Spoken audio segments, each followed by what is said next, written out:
നമസ്കാരം. കേരളത്തിൻ്റെ പല നഗരങ്ങളും ഇപ്പോൾ അരാജകത്വത്തിൻ്റെ കുഴിയിലേക്കാണ്, അപകടത്തിലേക്കാണ്, മാഫിയകളുടെ പിടികളിലേക്കാണ്. അങ്ങനെ അമർന്നു പോകുന്നത് ലഹരിയുടേതാകാം, അല്ലെങ്കിൽ ഗുണ്ടായിസത്തിൻ്റേതാകാം. അങ്ങനെ പലതരത്തിൽ അക്രമങ്ങൾ മാത്രം അരങ്ങേറുന്ന പല നഗരങ്ങളും കേരളത്തിൽ പോലും ഉണ്ട് എന്നുള്ളതാണ്. നമ്മൾ ഡൽഹിയെക്കുറിച്ചോ ബോംബെയെക്കുറിച്ചോ ചെന്നൈയെക്കുറിച്ചോ കൽക്കത്തയെക്കുറിച്ചോ പറയുമ്പോൾ അത് നമ്മുടെ രാജ്യത്തിൻ്റെ പല മേഖലകളിൽ വ്യാപരിച്ചു കിടക്കുന്നതായതുകൊണ്ട് അവിടുത്തെ അധോലോക ബന്ധങ്ങളെക്കുറിച്ചുമൊക്കെ നമ്മൾ പലപ്പോഴും കേട്ടുകേൾവികൾ മാത്രമാണ് ഉണ്ടായിരുന്നത്. ഇന്ന് അതിൽ നിന്നൊക്കെ വ്യത്യസ്തമായി പലപ്പോഴും പല നഗരങ്ങളും നമ്മുടെ കൊച്ചു കേരളത്തിൽ പോലും ഉണ്ടാകുന്നുണ്ട് എന്നുള്ളതാണ്.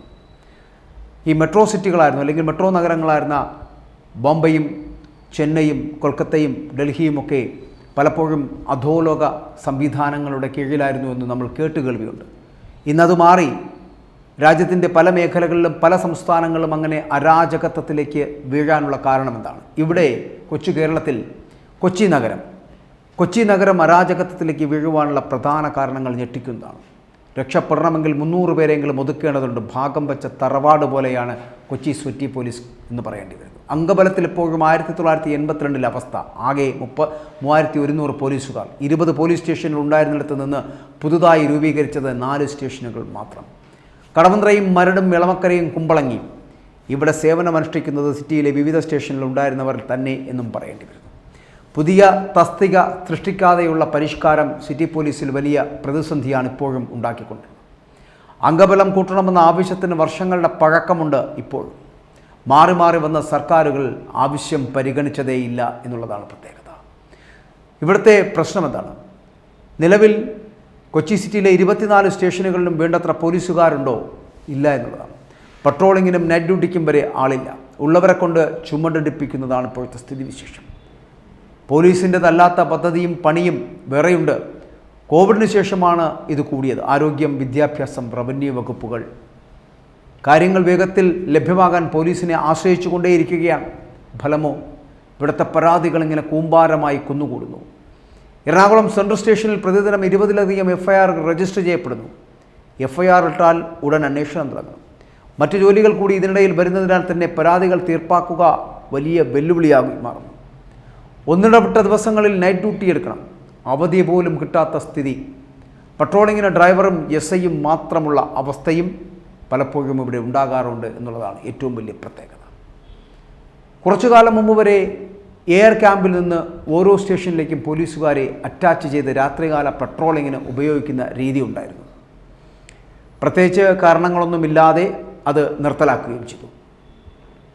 പട്രോളിങ്ങിൽ നിന്നുൾപ്പെടെ സിറ്റി പോലീസ് പിൻവാങ്ങിയതാണ് കൊച്ചി നഗരം അരാജകത്വത്തിലേക്ക് വീഴുവാനുള്ള കാരണങ്ങൾ ഒന്ന് എന്ന് പറയാം. വേണ്ടത്ര പോലീസുകാരുണ്ട് എന്നാണ് കമ്മീഷൻ റേറ്റിൽ നിന്ന് നൽകുന്ന മറുപടിയെങ്കിൽ കൂടിയും അതല്ല അതിൻ്റെ സത്യം. ഒരു കാലത്ത് ഗുണ്ടകളുടെ പറുദീസയായിരുന്നു ഹൈദരാബാദ് അടക്കമുള്ള ആന്ധ്രയിലെ പല പ്രദേശങ്ങളും. ചിലപ്പോൾ അവിടെ ചെറിയ വ്യവസായമൊക്കെ തുടങ്ങാൻ പോലും ആരും മുന്നോട്ട് വരാത്ത ഒരു സ്ഥിതിവിശേഷമുണ്ടായിരുന്ന നഗരം. വന്നാൽ തന്നെ ഗുണ്ടകൾക്ക് വിഹിതം നൽകണം. പ്രശ്നം സങ്കീർണമായതോടുകൂടി പോലീസ് തുനിഞ്ഞിറങ്ങി വ്യവസായികൾക്കും IT കമ്പനികൾക്കും എല്ലാം സുരക്ഷയും ഉറപ്പാക്കുമെന്നും പോലീസ് കൂടെ ഉണ്ടാകുമെന്നും ഉറപ്പ് കൊടുക്കുകയും ചെയ്തു. ഗുണ്ടകളെയൊക്കെ തൂക്കി അകത്താക്കി. തിരിച്ചടികൾ നേരിട്ടെങ്കിൽ കൂടിയും പിന്മാറിയില്ല അവിടുത്തെ പോലീസ് സംവിധാനം. പതിയെ നഗരങ്ങളെല്ലാം പോലീസിൻ്റെ നിയന്ത്രണത്തിലായി. ഇന്ന് രാജ്യത്തെ തന്നെ ഏറ്റവും വലിയ IT നഗരമായി ഹൈദരാബാദ് മാറിയിരിക്കുന്നു. അങ്ങനെ മാറ്റിയത് അവിടുത്തെ പോലീസിൻ്റെ കരുത്തിലാണ്. കൊച്ചിയെയും നമുക്ക് ഈ വിധം മാറ്റിയെടുക്കുവാനുള്ള ശ്രമത്തിലാണ് ഇപ്പോൾ പോലീസ് എന്ന് വേണമെങ്കിൽ പറയാം. അത്തരത്തിലുള്ള സ്ഥിതിവിശേഷമാണ് ഇവിടെ. ഗുണ്ടകളെ പൂട്ടേണ്ടതുണ്ട്. കാരണം ലഹരി ഗുണ്ടാ മാഫിയകളെ വേരോടെ പിഴുതെറിയാൻ പദ്ധതി ആവിഷ്കരിച്ചു കഴിഞ്ഞിട്ടുണ്ട്. കൊച്ചി സിറ്റി പോലീസ് അങ്ങനെ ചെയ്യുകയാണ്. സ്ഥിരം കുറ്റകൃത്യങ്ങളിൽ ഏർപ്പെടുന്നവരെയും ജാമ്യത്തിലിറങ്ങി വിലസുന്നവരെയും ഒക്കെ പതിവായി നിരീക്ഷിച്ചിട്ട് കുറ്റകൃത്യം കുറയ്ക്കുകയാണ് പ്രധാന ലക്ഷ്യം. ഈ മാസം അവസാനത്തോടുകൂടി പുത്തൻ സാങ്കേതിക വിദ്യയുടെ കരുത്തിൽ ഈ പറയുന്ന പുതിയ ഓപ്പറേഷൻ അവിടെ ആരംഭിക്കുകയും ചെയ്യും. നഗരത്തിലെ 800-1000 പോയിന്റുകളിൽ പോലീസ് പ്രതിദിനം എത്തും വിധമാണ് പദ്ധതി ആസൂത്രണം ചെയ്തത്. കൂടുതൽ പോലീസ് വിന്യസിക്കുന്നു. കൂടുതൽ പ്രശ്നക്കാരുടെ കാര്യം മുതിർന്ന ഉദ്യോഗസ്ഥരെ കൊണ്ട് നോക്കിപ്പിക്കുന്നു. DCPക്ക് വരെ നേരിട്ടുള്ള ചുമതല കൊടുക്കുന്നു. ക്രിമിനലുകളെയും ഗുണ്ടാസംഘങ്ങളുടെയും പട്ടികയുണ്ടാക്കി നിരീക്ഷിക്കേണ്ട ചുമതല ഓരോ പോലീസ് ഉദ്യോഗസ്ഥർക്കായിട്ട് വീതിച്ച് നൽകുന്നു. സിറ്റിയിൽ ഏകദേശം 300 പേരുണ്ട് ഗുണ്ടാ പട്ടികയിൽ.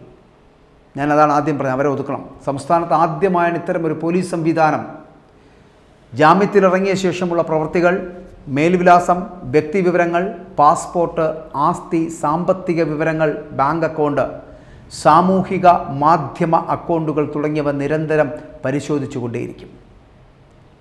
അനധികൃത സ്വത്ത് സമ്പാദിച്ചാൽ അത് കണ്ടുകെട്ടും. കുറ്റങ്ങളുടെ ശൈലി അടിസ്ഥാനത്തിൽ 4 തരത്തിലാണ് ഇപ്പോൾ പദ്ധതികൾ നടപ്പിലാക്കുന്നത് എന്നുള്ളതാണ്.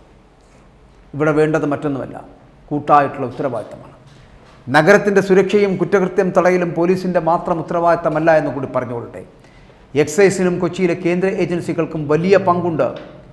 Narcotic control bureau, central excise, ഭീകരവിരുദ്ധ സേന, NIA, കസ്റ്റംസ് തുടങ്ങിയ അന്വേഷണ വിഭാഗങ്ങളും കൈകോർത്ത് പിടിക്കേണ്ട സമയമായിരിക്കുന്നു.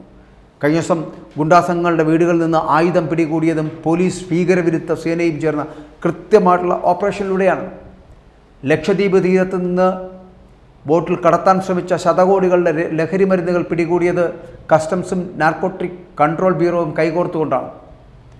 എന്തിനോടും നിസ്സംഗത പുലർത്തുന്ന നഗരവാസികളുടെ ഒരു പൊതു സ്വഭാവമുണ്ടല്ലോ, അതാണ് ആദ്യം മാറേണ്ടത്. സംശയാസ്പദമായി എന്ത് ശ്രദ്ധയിൽപ്പെട്ടാലും പോലീസിനെ അറിയിക്കുവാനുള്ള ഒരു മനസ്സുണ്ടാകണം. അതിന് നമുക്ക് കഴിയണം. വലിയ പ്രതിസന്ധിയാകും വിധത്തിൽ കൊച്ചി സിറ്റിയിൽ പോലീസുകാരുടെ കുറവില്ല എന്ന് ആദ്യം പറയാം. തിരഞ്ഞെടുപ്പ് സമയത്ത് മറ്റ് ജില്ലകളിലേക്ക് പോലീസുകാരെ വിട്ടു നൽകിയിരുന്നു എന്നുള്ളത് ശരിയാണ്. പുതിയ പദ്ധതി ആവിഷ്കരിച്ച് ഗുണ്ടകളെ അമർച്ച ചെയ്യുവാനാണ് ഇപ്പോൾ തീരുമാനം. ഈ തീരുമാനമാണ് ഇപ്പോൾ കൊച്ചി സിറ്റി പോലീസ് കമ്മീഷൻ നടപ്പിലാക്കാൻ പോകുന്നത്. ജോലി തേടി മറ്റു ജില്ലകളിൽ നിന്നും അന്യ സംസ്ഥാനങ്ങളിൽ നിന്നും നിരവധി പേരാണ് ഈ കൊച്ചി എന്ന് പറയപ്പെടുന്ന നഗരത്തിലേക്ക് എത്തുന്നത്. ചിലർ പെട്ടെന്ന് പണമുണ്ടാക്കുവാൻ വേണ്ടി ലഹരി ഇടപാടിലേക്കും മറ്റും തിരിയുന്നു.